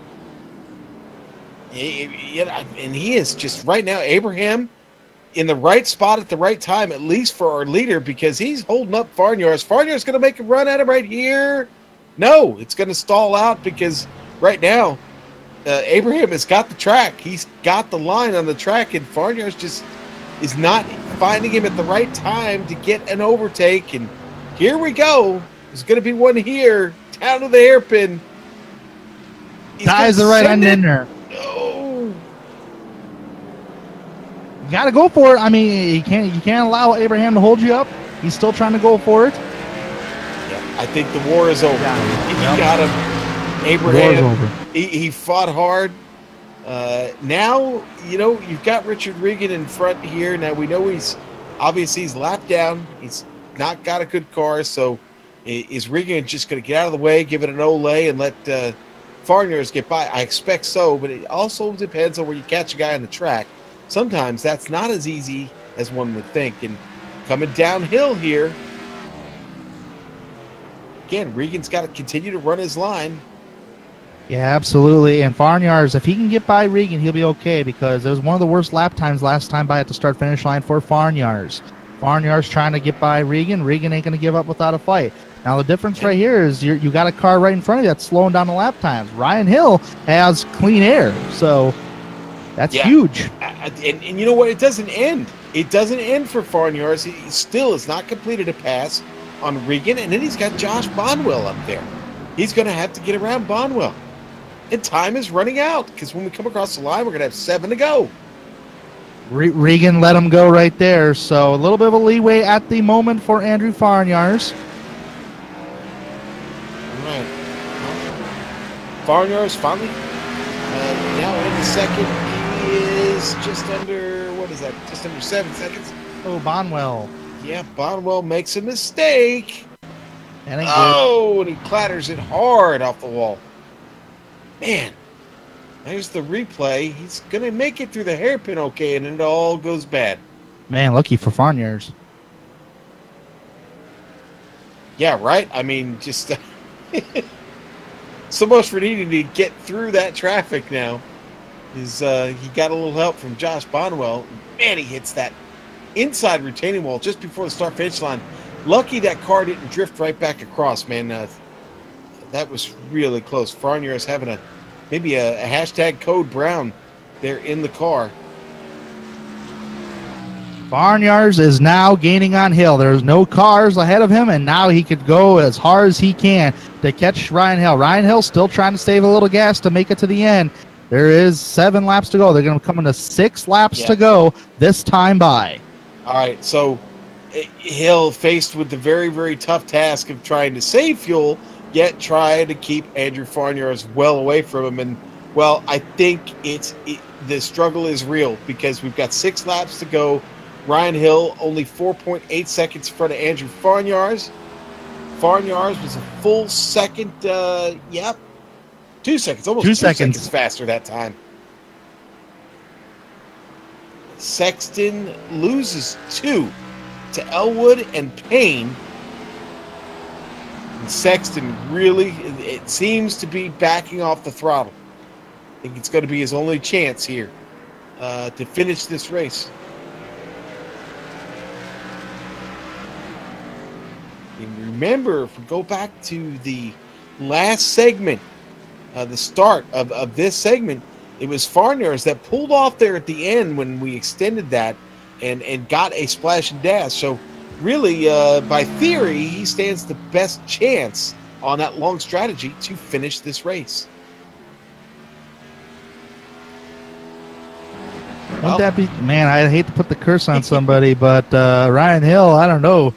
You got Farniar's coming hot and heavy, and if you run out of gas on the last lap or something, man, I don't know what's going to happen. This is getting crazy. As a race fan, this is really exciting. Yeah. I mean, this is probably one of the most exciting Sonoma races I've watched in a long time. The last time when it came to fuel mileage at Sonoma that I remember was Marcos Ambrose. Remember that? I do, indeed. Yes, the great Marcus Ambrose. I recognize his last name. I'm sorry to say this. I know there's a little bit of a gap between the top two drivers, but Farniar's is there. Yeah. And you got 5 to go. What, though? I'll tell you what, Ryan Hill still looking at a podium, though. Not all bad. A win would be great. Listen, this race is not over. Nothing is done and dusted here in the very, very dry confines of Sonoma Raceway. Hill's still hanging on to it. Remember, Farniar still has to pass him. Farniar's has not had the best time passing everybody tonight. So, you know what? This is going to be a real battle when he gets there. I don't expect Hill to give up on this. You really can't either way because you know what kind of situation you're in right now, and you just got to go for it.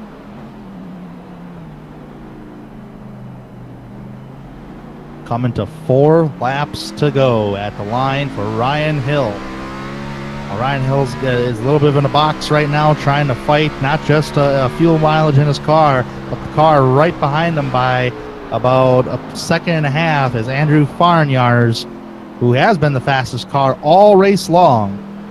Now it's just a matter on trying to get around Ryan Hill. Now we did see Andrew Farniar's try to take a little time to get around Jesse Abraham and eventually had to give it up. Well, running out of laps here, I imagine he's going to go for the juggler. I don't think he's going to mess around once he gets here. But he's not there yet. That's the problem. He's not there yet. Slowly creeping up on the bumper of Ryan Hill. Yeah, he is. That was a hard dive in, and he can do that. He's got the fresher tires to do it. Yeah, one thing got to worry about heating these tires up, taking the best out of them. A little bit of wheel hop, and you hit that, and then you're in a lot of trouble. We haven't seen a bunch of it tonight, but when they get really hot, you got to watch out for it. Especially coming downhill, you get that rear end bouncing around. It will not end well. Farniar's taking it in very deep again. Now he's there. Good exit, though, for Hill. Farniar's putting power down. Here he comes. Farniar's just gets that power down, and he's got the grip to do it, and he goes 3 laps remaining. Hill looking for the drive of his life right now. A little bit of a defensive move there. Hill staying in the line here through the S's. Back down the hill with this right-hander. Oh, he messed up there. He's going to throw the block, though, on Farniar's. Oh, door contact, door to door. He's really trying to fight off Andrew Farniar's. Yeah, I told you Hill didn't want to give it up. Farniar's right up on the bumper. Oh, boy. Oh, got close to the bumper. Yeah, doing a really good job of not turning him around because he certainly could if he wanted to right there. I really don't care what anybody says. This is not just aggressive racing or intentionally doing something. This is just good old hard racing, trying to keep your spot on the racetrack, trying to do everything you can do. Here we go. Dives it in there, slams the door. Woo! Oh, bumper contact between the two drivers. Oh, man. He tried dooring him, trying to slow him down. Throw that on replay right here.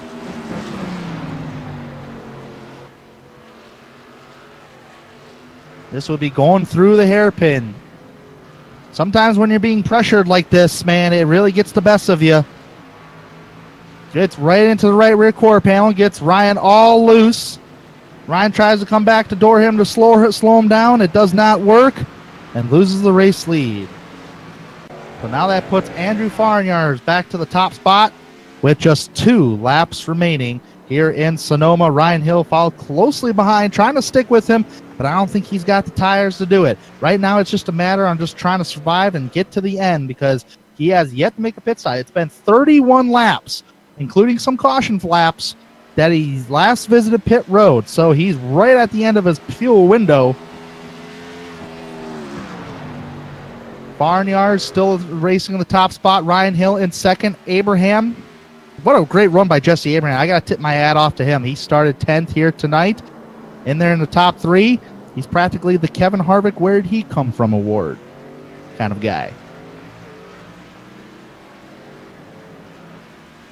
And now we're coming down to the, I believe it's going to be the white flag lap of tonight's event. Andrew Farnyards, what a way. I mean, battled up towards the front, practically led the majority of the lap, had one of the best cars here, got involved in some incidents, and then he fought all the way back up to the top spot and took the race lead in the closing moments. 2 laps to go to take the lead away from Ryan Hill. Down into turn number 4. Ryan Hill, what an impressive run for him himself, trying to make it on fuel. He's practically the Carl Edwards of 2008, if anybody remembers that race. Trying to make it on fuel. And Farnyard's going through the S's. Sorry about that, Tanner. I'm back. Not sure what happened there. I was talking away, and there was nobody listening. That's all right. Andrew Farnyard's got around Ryan Hill, and he is now gone. And we're on the white flag lap. He is going to be coming into the hairpin for the final time this evening. And I think Ryan Hill is out of fuel, but here comes Andrew Farnyards through the hairpin for the final time. And Andrew Farnyards, once again, puts that dominating number 88 to victory lane and gets to drink wine in Sonoma. Hill going to make it out of the hairpin. Going to come across. He will take second place. Another podium finish for him. Jesse Abraham, who we really ignored for some of the night, he will finish third. 7 spots he picks up here. Alan Elwood going to roll around in 4th. And Andrew Payne, I'll say it again, after leading laps tonight, probably going to feel a little disappointed about that run. He'll finish 5th. Sexton barely getting across the line. That car out of fuel. And I can confirm. Oh, so go ahead. I was going to say that was Ethan Moore just getting by him there at the line as Gary was struggling on an empty tank. And I can confirm, coming to the start-finish line, that Ryan Hill ran out of fuel. Boy. All right, Tanner. I think the gremlins are gone. The race is over. We're going to take a break here on the Global SimRacing Channel. We'll be back in just a moment with the results and some great interviews. See you in a flash.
And we're back. The conclusion of the Paradigm 120 here at the Simulated Stock Car Association here from Sonoma tonight on the Global SimRacing Channel. Let's look at the results and see where everybody finished here tonight. Tanner, Andrew Farnyars, well, he wins another one. He does it here on the left coast. Ryan Hill fights to the bitter end, survives the fuel, 33 laps on that last stint. He'll finish second. Jesse Abraham also goes 33 laps. He'll finish out our podium. Alan Elwood, fourth tonight. Fifth for Andrew Payne. Ethan Moore in sixth. Gary Sexton in seventh. Eighth, going to go to Kyle Kammer. Go ahead and take the rest of the field, buddy. And ninth place, Richard Regan Jr. And rounding out the top 10, Josh Bonwell. 11th place, Ellery Queen. William Locklear finishes in 12th. Now, all the rest of these drivers had trouble tonight. Dylan Jones, man, what a fantastic run he had until an incident came above him, and he'll finish 13th tonight. Daniel Jackson finishes 14th. Eric Stanford in 15th. Jeremy Allen and Gabriel Wood did not take a lap tonight. They will finish 16th and 17th unofficially. All right, and so officially, that's the end of the race. Those are your unofficial results. Why don't we talk to a driver or two? Why don't we go ahead and start with, I'd like to start with Andrew Farnyars, but he's not here. So we will start with second place, Ryan Hill, and I'm guessing he might have a thing or two to say about that finish. But first of all, Ryan, listen, I want to talk about the fuel strategy. Really, that's where we're at. Couple guys behind you, they didn't hit that. How much were you trying to save? We heard you at one point clutching it just a bit. Yeah, I was planning on pitting on lap 44, and I was mirror driving when I saw Andrew hit the pits, and I knew that I could now outrun him. I knew I could now outrun him for whatever reason. He could get out of the corners. So from that point on, it was just put that thing in third gear and just pray to God it makes it. And he doesn't catch me.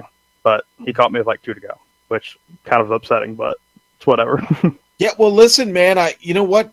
I really thought he might not catch you because I thought maybe his tires would hit a bit of a plateau, and he had enough cars. You had enough cars in between you that, in fact, Abraham did a really good job of making it difficult for him to get around. I thought that was your window right there, and well, he makes the pass with a couple to go there, and I don't want to create any controversy. I really don't think there is any. I think that's just two guys fighting hard, but.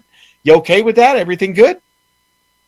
I mean, I would be a hypocrite saying that I didn't appreciate it because I did it last week for a win. So, did I appreciate it? Not really, but he's going for a win. And I was trying to get back beside him and spun tires, and that's why I got into him. So, I was on 35 lap tire, so my tires were gone. So, it was just, I was trying to put the power down and got into him by accident. So, hey, he'll probably look at it a different way, but we'll move on down the road and we'll move on to the next race. All right, man. Well, I'll tell you what, a great drive, great strategy. I'm really glad it worked. I love it when strategy works out, to be honest with you, and it results in a podium finish for you. Great points again this week, and buddy, we'll take a couple weeks off here on the Cup side, and maybe you get a little time to rest. But I'm sure you got to be looking forward to getting back to it in a couple weeks. Yeah, I am. Coming off a win last week, and then coming off, I didn't know what going into tonight what was going to happen. Like I said, I changed strategy at the last second, and I'm surprised it pulled off. And a lot of guys in the race were surprised I was able to make it. I was kind of surprised myself, but I kind of want to go to the next race already. All right. I don't like sitting out. Anybody you want to thank real quick? Obviously, just like to thank Gary for putting on the league, everybody at SSCA for all 3 leagues. Oh, you guys put on a great broadcast each and every single week for the Challenger and the Cup Series. So, everybody at the 55 car, like I said, I work with a bunch of guys. I work with CCR and Aegis sometimes. So, big thanks to those guys that allow me to kind of bounce off of them because we are a single car right now. And just I don't know, just everybody. It's fun being here. It's fun racing, and it's fun watching you guys. Thank you. So much, Ryan. We really appreciate it, buddy. We'll see you in a couple weeks. All right. Thank you. Y'all have a good one. That's Ryan Hill. A big second place finish for him tonight, and a great battle there at the end with Andrew Farnyards. And now it's time for Jesse Abraham, and Tanner has caught up with him. I've caught up with Jesse Abraham. Jesse, man, what a whale of a finish for you. You had a road course. You weren't really in the top 5 all race long. You were mirrored in the top 10, though. But there was some incident down in turn number 4 that allowed you just to scoot on by and still hold off for a third-place finish. And on top of that, you made it on fuel. Tell me about the closing races, the closing stage of the race there. Were you afraid you were going to run out?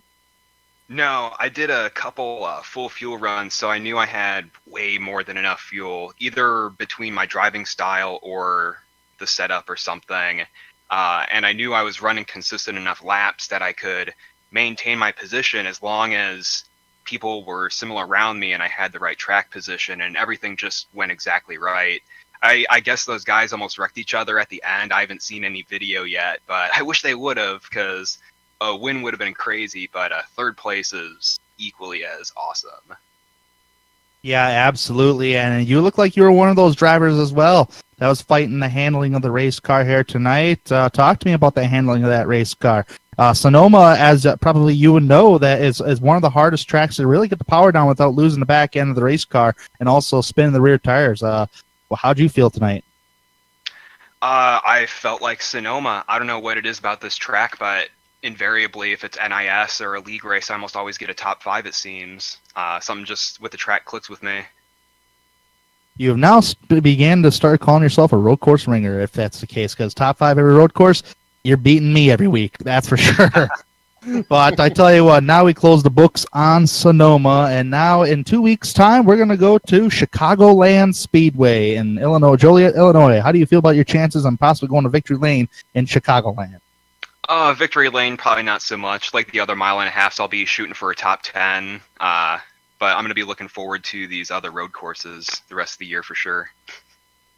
All right, Jesse. Well, hey, you got Watkins Glen and that Roval in the playoffs. That should be very interesting for you. Yeah, I'm looking forward to that and seeing what configuration we get, or if we stick with Charlotte or maybe do a different track, just in case we can't decide. But we'll see. All right, Jesse. Well, thank you for taking the time to talk with us this evening, and best of luck in Chicagoland in 2 weeks. Thanks. Back to you, Sean. All right, buddy. Great interview there with Jesse. And we are going to talk to Alan Elwood. Alan had a great car all night. Got in a little bit of trouble, and then that hurt him a little bit, but still recovers from a really strong finish. And Alan, talk to us a little bit about your race. I mean, you hit a 4th place. It could have probably been a little more. What got you off there, bud? Let's see. Alan, have you got us? Can you hear me? Hello. There we go. Yes. Hey, sorry, my mic is muted. That's all right, buddy. I tell you, Sean, I wish I could catch a break recently between Pocono and now tonight.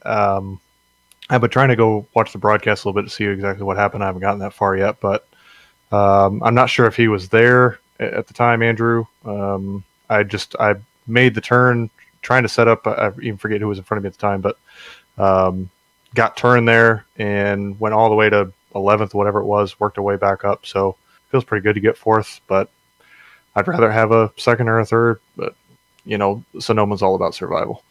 It is, Alan, and you did survive it. It was close at times, and boy, early on it looked like when you did get in trouble there that it might be a struggle to finish. Do you remember the 3 wide incident there going into the hairpin where Farnyards got caught in the middle?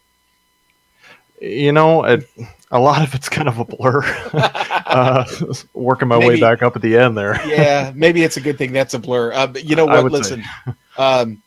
You get a couple weeks off, and then you got to come back and get back on the oval. What's your preference? Road, oval? Even though I race road karts, I'd most definitely do oval right now. The last couple years, my road racing skills on here have kind of gone by the wayside a little bit. I think it's just because of lack of practice, and a lot of these guys are just getting tougher. Andrew showed a lot of speed tonight, and really going into it after practice is like, I don't know if anybody's going to beat him, and sure enough, you pulled it off. But I would much rather be on the oval mile and a halfs. like a Martin Truex, I guess. Mile and a half's to the strong suit. All right, man. Well, listen, one last question before we let you go. Obviously, a huge weekend for auto racing coming up here. You've got Monaco first thing Sunday morning. You've got the Indy 500 at noon, and then the Charlotte 600 later in the day. Who's your pick in the 600? Give us a winner. 600. I would say Harvick. Okay, you're gonna go with Happy. All right, I like that pick. I'm a fan too. How about Indy? You got a guess? Got a pick? I'll go with Elio. I think he could maybe pull it off in this one-off. He knows how to do it. So, gonna go for the old man. I like that. I'm a fan also. What about Monaco? Take a crack at it. I'm gonna say Lewis. Okay. It's hard to get against the reigning champ. So yeah, okay, all right, and you know what? I'd somewhat agree with you there, although I might have a different pick. But hey, thanks for playing along, Alan, and we'll see you in a couple weeks, buddy. Thanks, Sean. I appreciate it. All right, and Tanner, that's going to wrap things up tonight. Great round of interviews there, and listen, remember, today's broadcast was brought to you thanks to Paradigm Technology. Paradigm Technology hates seeing ideas go to waste, which is why they offer an app sharing program so that those without the means to fund an app development initiative can share their ideas safely with a Paradigm specialist. If your idea has merit, Paradigm will defer all development costs until your app starts generating revenue. In other words, they'll front it to you, all in the name of innovation. Check them out at www.pdc.technology3. All right, AdPro 360. They are our title sponsor, and AdPro 360 is an advertising agency specializing in digital and social media marketing. For more information, go to adproresults.com. Thank you to everyone at the Simulated Stock Car Association for organizing the AdPro 360 Cup Series and contracting with GSRC to broadcast. On the screen now are just some of the companies, equipment, and software that make this broadcast possible. And as always, the iconic original music that lets your ears alert your eyes you're watching a GSRC production comes courtesy of Erica Cole and Casey Lalonde. See the screen for how to contact each of them, Tanner. The SSCA Cup Series returns in 2 weeks, June 7th, for round 11 from the Windy City of Chicagoland Speedway. GSRC will be there to bring you all the action. We hope you join us. Sliding across your screen now are some upcoming broadcasts, so check those out and mark them down on your calendar. If you'd like to know more information about GSRC, including a complete list of future broadcasts, you can find it all at www.globalsimracingchannel.com. We're also on Twitter at GSR Channel and on Facebook at Global SimRacing Channel. All right, Tanner, and finally, on behalf of the crew, yourself, Tanner Sharp, me, Sean Ambrose, our director, Joe Peak, our camera artist, Dougie Beard, I'd like to thank all of you for watching. So until next time, race clean, race hard.